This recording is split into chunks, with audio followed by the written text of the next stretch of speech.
Bonjour à tous, bienvenue dans ce nouveau podcast où on va parler des médicaments anti-inflammatoires. Donc on va parler des anti-inflammatoires non stéroïdiens et des anti-inflammatoires stéroïdiens qui sont assez utilisés quand même, assez fréquemment. Donc je pense que c'est important pour vous d'un petit peu savoir comment ils agissent et surtout leurs effets secondaires. Alors, dans un premier temps, on va parler des anti-inflammatoires non stéroïdiens. C'est-à-dire qu'ils ne dérivent pas de la synthèse des surrénales, puisque ce sont les surrénales, les glandes surrénales qui produisent les hormones stéroïdes. Alors, l'action des anti-inflammatoires non stéroïdiens, ça va être d'inhiber ce qu'on appelle la cyclooxygénase, à savoir ce qu'on appelle une voie qu'on appelle la COX, que je vais vous présenter tout à l'heure. Les anti-inflammatoires non stéroïdiens ont une action anti-inflammatoire, antalgique, antipyrétique, donc ils vont agir contre la fièvre, et anti-agrégant plaquettaire. Donc pour comprendre ce qu'est la COX, il faut comprendre que à partir d'un moment où une cellule est stressée, une cellule, elle a ce qu'on appelle sur sa membrane, une membrane qu'on appelle phospholipidique, composée de lipides. Donc dès qu'une cellule est stressée, elle a la capacité d'engendrer une réaction qui est de transformer des phospholipides de sa membrane en acide arachidonique. Et à partir de cet acide arachidonique, il y a deux réactions qui peuvent se faire. Il y a une première réaction qui peut donner des molécules qu'on appelle des leucotriènes, et cette voie on appelle la voie de la lipoxygénase.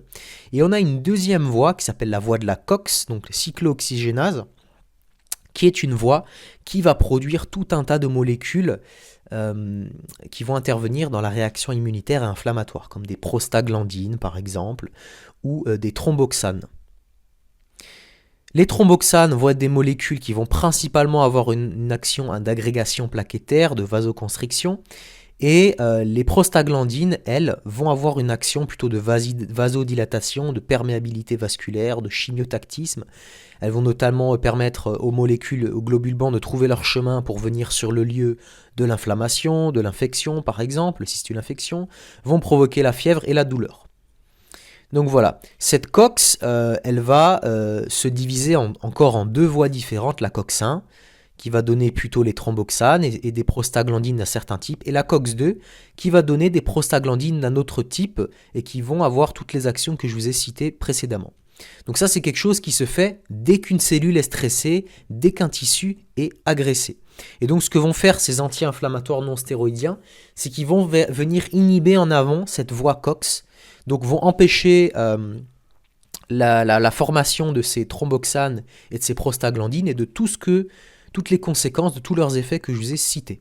Alors on imagine forcément que quand on va ingérer ce type de médicament, il va forcément y avoir des effets secondaires, puisque quand vous avez vu toutes les actions qu'ont ces molécules de l'inflammation, forcément c'est pas sans conséquences. Alors maintenant, quels sont les différents médocs que vous allez retrouver sur le marché ? Premier médoc très connu, l'aspirine. L'aspirine est une molécule qui va inhiber à la fois la COX-1 et la COX-2. Bon, vous pouvez le prendre de différentes manières. Vous allez grosses doses, vous prendre de l'aspirine de 0,5 à 3 grammes par jour. Donc là, vous allez avoir une grosse action anti-inflammatoire, antipyrétique. Donc là, vous allez avoir la plus grosse action. Ensuite, vous pouvez prendre l'aspirine aussi à petite dose de 50 à 150 mg par jour. Donc là, vous allez surtout inhiber la voie COX-1, donc la voie des thromboxanes, donc surtout l'agrégation plaquettaire et la vasoconstriction. Donc là, vous avez une action plus faible. Alors l'aspirine est indiquée en cas de douleur, d'inflammation, aussi dans le cas de la polyarthrite rhumatoïde, c'est utilisé, mais aussi contre la fièvre et en cas de prévention de maladies thromboemboliques. Bon. L'aspirine, c'est une molécule qui passe à travers la barrière placentaire, donc il faut le savoir si vous êtes une mère allaitante. Il y a 0,5% de l'aspirine qui est retrouvée dans le lait maternel. Elle va évidemment, comme tout médicament, devoir être inactivée par le foie, puisque tout médicament est toxique pour le corps, donc il va devoir être inactivé par le foie et ensuite être éliminé par les reins sous forme d'acide salicylique. Donc chaque fois que vous ingérez un médicament, pensez bien à ça. Vous donnez du travail à votre foie, vous donnez souvent aussi du travail à vos reins pour l'élimination. Alors l'aspirine a évidemment des effets secondaires, parce que quand vous allez bloquer la COX-1, eh bien vous allez pouvoir avoir des problèmes. La COX-1, je vous rappelle que c'est les thromboxanes qui favorise l'agrégation plaquettaire. À quoi ça sert l'agrégation plaquettaire? C'est pour empêcher des hémorragies, quand vous avez un tissu qui est endommagé. Donc si vous bloquez cette voie, eh bien vous avez un risque d'hémorragie digestive notamment. Donc risque de saignement, de vomissement, de gastrite, d'asthme, toxicité hépatique, puisque l'aspirine doit être inactivée par le foie. Donc peut favoriser un ictère, élève les transaminases du foie, élève la bilirubine conjuguée. Et peut également avoir pour conséquence des troubles neurologiques, la confusion mentale, des céphalées, etc. Donc l'aspirine, d'accord, c'est pas un bonbon qu'on prend comme ça. Il faut réfléchir avant d'en prendre. Parce qu'il y a aussi des contre-indications. Il ne faut jamais prendre l'aspirine avec des anticoagulants. Lorsqu'on a un ulcère, attention lorsqu'on est en grossesse ou en allaitement, je vous ai dit, elle passe à travers le lait. Attention lorsqu'on a des hémorragies, et évidemment, à éviter quand on a une insuffisance hépatique ou rénale. Voilà pour l'aspirine. Ensuite, on a les COX-CIBS, deuxième classe de médicaments. Donc les COX-CIBS vont avoir une action non pas sur la COX-1, mais sur la COX-2, qui va principalement synthétiser des prostaglandines impliquées notamment dans les mécanismes de l'inflammation. Donc lorsque vous inhibez cette voie-là avec les COX-CIBS, vous avez forcément un effet anti-inflammatoire, antalgique, un petit peu moins d'effet antiplaquettaire, mais vous avez des COX-CIBS qui sont plus ou moins sélectives, qui vont plus ou moins inhiber soit la COX-1, soit la COX-2, et notamment celle qui inhibe uniquement la COX-2, c'est par exemple le Celebrex, qui est synthétisé à partir de Celecoxib. Ensuite, vous avez comme classe de médicaments les acides propioniques. Donc c'est tout ce qui finit en N. Donc là, vous avez l'ibuprofène, par exemple le médicament Nurofen. Vous avez les médicaments plus connus qui sont des anti-inflammatoires locaux comme le Strepsil qui sont utilisés pour les maux de gorge. Ensuite, vous avez les phénamates qui sont plus utilisés pour les articulations, pour les muscles, comme par exemple le Voltaren ou le diclofénate. Voilà. Donc si on essaie un petit peu de classer tous ces anti-inflammatoires non stéroïdiens, vous allez avoir des anti-inflammatoires non sélectifs, comme les acides carboxyliques, propioniques, acétiques et les phénamates, qui vont avoir une large action. Ensuite, vous allez avoir des médicaments semi-sélectifs, qui vont avoir un effet anti-COX-1 ou anti-COX-2, assez faible. Et en dernier, vous allez avoir des anti-inflammatoires non stéroïdiens sélectifs, ou qui vont par exemple inhiber uniquement la voie COX-2, donc comme par exemple le Celebrex. Voilà. Ensuite, après les médicaments anti-inflammatoires, vous avez évidemment le cas particulier du paracétamol, qui n'est pas un anti-inflammatoire, qui est seulement un antalgique et un antipyrétique. Donc le paracétamol va inhiber une troisième voie qu'on appelle la COX-3, donc des prostaglandines qui, elles, sont impliquées dans le message de la douleur. Donc là, évidemment, paracétamol, vous connaissez tous le Dafalgan. Le paracétamol ne doit pas être pris à plus de 50 mg par kilo par 24 heures. C'est-à-dire que si vous faites, 100 kg, eh bien, vous ne devez pas prendre plus de 5 grammes sur une journée. Voilà. Donc si vous faites 50 kg, pas plus de 2,5 grammes sur une journée. Donc le paracétamol, il est indiqué dans les cas de douleurs faibles à modérées, dans les cas de maux de tête, de douleurs articulaires, et fièvre, etc. Et comme pour l'aspirine, il va être métabolisé dans le foie et excrété par les reins. Donc voilà, si ça vous intéresse, il va être excrété sous une forme qu'on appelle glucuroconjugué ou sulfoconjugué. Donc généralement le temps de demi-vie du médicament c'est 2h à 2h30. Il y a une petite fraction qui est oxydée via ce qu'on appelle un cytochrome P450 et transformé en un métabolite hépatotoxique qui s'appelle le NAPQI. Mais bon, c'est un métabolite qui est rapidement conjugué au glutathion, qui est un antioxydant que nous avons dans le corps, puis excrété. Mais ce NAPQI, si on prend trop de paracétamol, il peut devenir hautement réactif et produire un stress oxydatif. Donc le paracétamol, c'est pas quelque chose où il faut rigoler. C'est pas quelque chose qu'on prend comme un bonbon. Et il faut vraiment réfléchir aux doses qu'on prend. Voilà. Donc le paracétamol a évidemment une toxicité, comme je vous disais, de par sa décomposition qui va dépendre de sa concentration plasmatique. Bon, la dose toxique, elle est supérieure à 150 mg par kilo pour un adulte. Évidemment, donc on va refaire un calcul pareil. Pour une personne de 100 kg, la dose toxique est à partir de 15 grammes. Donc je corrige par rapport à ce que j'ai dit tout à l'heure. Ce que je vous ai dit tout à l'heure, c'est la dose conseillée. Là où je vous parle de la dose toxique. Bon, 15 grammes, il faut y aller quand même pour consommer 15 grammes de paracétamol, mais bon, c'est possible avec c'est possible si on s'approvisionne suffisamment. Donc, à faire attention. Et sachant que c'est une dose qui va évidemment être plus faible si on est atteint de pathologie. Voilà. Donc ça, c'était pour le paracétamol. Maintenant, je vais vous parler des anti-inflammatoires stéroïdiens. Donc les anti-inflammatoires stéroïdiens, pour comprendre ce que c'est, il faut d'abord comprendre ce que sont les hormones stéroïdiennes. Les hormones stéroïdiennes ont toutes pour précurseur le cholestérol. Vous avez les glucocorticoïdes, les minéralocorticoïdes, les androgènes, les œstrogènes et les progestatifs. Donc toutes ces familles d'hormonales vont être synthétisées au niveau des surrénales. Alors voilà, la surrénale, elle est composée de différentes couches. Au centre, vous avez la médulo-surrénale. Au niveau de la périphérie, vous avez la cortico-surrénale qui elle-même est décomposée en 3 couches différentes. Et donc toutes ces couches vont produire ces hormones stéroïdiennes qui sont importantes pour le bon fonctionnement du corps. Donc ce qui est marrant, c'est que pour produire ces hormones stéroïdiennes, vous savez de quoi on a besoin? De LDL. Sur les parois, la membrane des glandes surrénales, on a des récepteurs au LDL.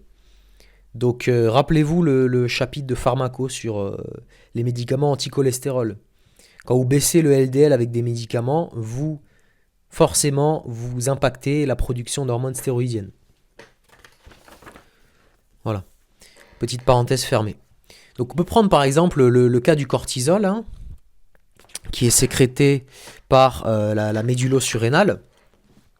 Alors le cortisol, vous avez toute une cascade pour le produire. Vous avez l'hypothalamus qui va produire une hormone qui est la CRH, qui va stimuler l'hypophyse, qui va, elle, produire une hormone qui est la CTH, qui, elle, va à son tour stimuler la glande surrénale. Et au niveau de la zone corticale non fasciculée, excusez-moi, pas médulo-surrénale, au niveau de la zone corticale non fasciculée, vous allez avoir production de cortisol. Et il y a une rétroaction au niveau de l'hypothalamus, évidemment, qui va dépendre de plusieurs choses. Ça veut dire, si vous êtes la nuit, il va y avoir une rétroaction négative, c'est-à-dire votre hypothalamus va baisser sa stimulation pour baisser en fin de chaîne la production de cortisol. Vous avez le stress, le choc, les hypoglycémies, la lumière du jour qui, elles, par contre, vont exercer une rétroaction positive. C'est là où je vous dis que chaque fois que vous êtes soumis à un stress, que vous le vouliez ou non, indépendamment de votre volonté, vous activez ce cercle du cortisol. Voilà. Donc maintenant, vous savez un petit peu comment sont synthétisées ces hormones stéroïdiennes. Maintenant, on va faire un petit rappel quand même sur l'inflammation. L'inflammation concerne tous les êtres humains. C'est-à-dire que chaque fois que vous avez une cellule qui est endommagée, un tissu qui est endommagé, vous avez des globules blancs qui sont en permanence sur le terrain, en train de guetter l'arrivée d'agents pathogènes, d'agents extérieurs, notamment par exemple les cellules dendritiques, ou même des fois les phagocytes, ou si vous voulez, on va appeler ça des mastocytes. Et ces mastocytes, ils vont détecter ça, et ils vont induire donc la réponse inflammatoire. Ils vont libérer de l'histamine, qu'on appelle des cytokines. Ces cytokines vont avoir plusieurs effets, comme déjà de nous faire ressentir la douleur. Il va y avoir une vasodilatation, une perméabilité vasculaire des vaisseaux sanguins. Donc l'endroit où il va y avoir l'inflammation va devenir rouge. Il va y avoir de la chaleur, vous allez ressentir de la douleur. Il va y avoir un œdème qui va se créer, puisque par osmolarité, vous avez le liquide qui va sortir du milieu intracellulaire. Et donc, tout ce petit monde va aller recruter des cellules immunitaires qu'on appelle par exemple les macrophages ou les polynucléaires neutrophiles ou les cellules NK, les natural killers, qui vont aller phagocyter nos agents pathogènes. Voilà. On va également avoir des thromboxanes qui vont arriver pour faire une agrégation plaquettaire. Voilà, pour pas qu'il y ait une hémorragie à cet endroit-là. Voilà, donc maintenant qu'on a rappelé ça, nos médicaments corticoïdes, comment est-ce qu'ils vont agir? Donc du coup, on parle de corticoïdes quand on parle d'anti-inflammatoires stéroïdiens. Donc les corticoïdes, ce sont des aliments, des médicaments anti-inflammatoires allergiques sont des immunosuppresseurs. Ils vont agir sur le thymus, sur les éléments figurés du sang et sur les métabolismes des glucides, protéines et lipides. D'accord ? Donc, ces corticoïdes, ça c'est leur propriété. Et maintenant, comment ils agissent ? Donc, ce qu'ils vont faire, c'est qu'ils vont inhiber la transcription des cytokines pro-inflammatoires et notamment de l'histamine avec une enzyme qu'on appelle la lipoxygénase. Donc il va inhiber tout simplement cette voie de la lipoxygénase, donc il va inhiber la formation de leucotriène. Et puis elle va également bloquer ce qu'on appelle la phospholipase A2. Donc la phospholipase A2, je ne l'avais pas dit, mais c'est l'enzyme qui permet à la cellule de fabriquer à partir de ces phospholipides de l'acide arachidonique, donc après d'induire les deux voies, COX et lipoxygénase, pour fabriquer toutes les molécules de l'inflammation. Donc en inhibant ces deux choses, en fait les corticoïdes vont complètement inhiber les deux voies de l'action anti-inflammatoire.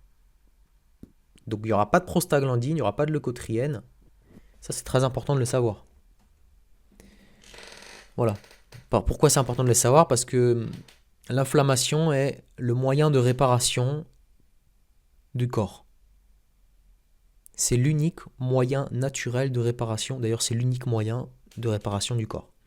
Donc, chaque fois que vous prenez des corticoïdes, posez-vous bien la question, est-ce que je le fais par confort ou est-ce que je le fais parce que derrière, il y a un réel intérêt ? Parce que, je veux dire, je ne crache pas non plus sur les médicaments. Des fois, tu as besoin, des fois, ça met ta vie en danger, des fois, il faut aller bosser, des fois, tu dois répondre présent. Mais si tu as la possibilité de te passer des corticoïdes, passe-toi-en. Parce que gêner, empêcher une inflammation, c'est gêner la réparation du corps en fait. Voilà, donc c'est compliqué, vous savez, je pense que vous comprenez, c'est pas tout noir, c'est pas tout blanc. Il faut arbitrer les choses, mais il faut pas penser que il faut prendre des médicaments chaque fois qu'on a mal.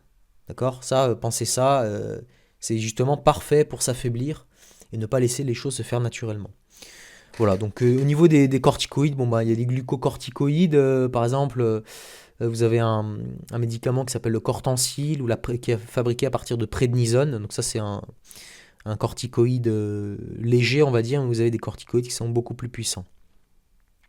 Voilà. Donc je m'arrête là pour cette fois. Je rajouterai peut-être une petite chose qui est, voilà, n'ayez jamais peur de l'inflammation. L'inflammation, c'est une bénédiction. C'est comme ça que le corps se répare. Et quand on a de l'inflammation, par exemple après une blessure sportive, etc., dites-vous, c'est le corps qui se répare. Donc arrêtez de foutre du Voltaren. Moi je le faisais quand j'étais jeune, dès que j'avais mal quelque part, je me foutais du Voltaren pour aller m'entraîner. Ça, c'est ce que fait un sportif de haut niveau. Parce qu'un sportif de haut niveau, lui, ce qu'il veut, c'est performer. Donc il met du Voltaren et il retourne s'entraîner, etc. Et il prie pour que tout se répare assez rapidement. Mais bon, nous, notre intérêt, c'est quand même, en tout cas, je pense, en écoutant ce podcast, c'est d'avoir une santé qui dure sur le long terme. Et il est mieux de laisser le corps se réparer tranquillement, de garder du repos, plutôt que d'aller à fond la caisse. Il faut arbitrer les choses en fonction de sa situation, mais il ne faut pas être dans l'ignorance. Et être dans l'ignorance serait de penser que prendre des anti-inflammatoires, qu'ils soient stéroïdiens ou non, c'est forcément une bonne chose pour l'organisme. Non, c'est une bonne chose lorsque votre vie est mise en danger, c'est une bonne chose lorsque vous devez répondre présent à des événements de la vie, mais si vous pouvez vous en passer, il faut s'en passer.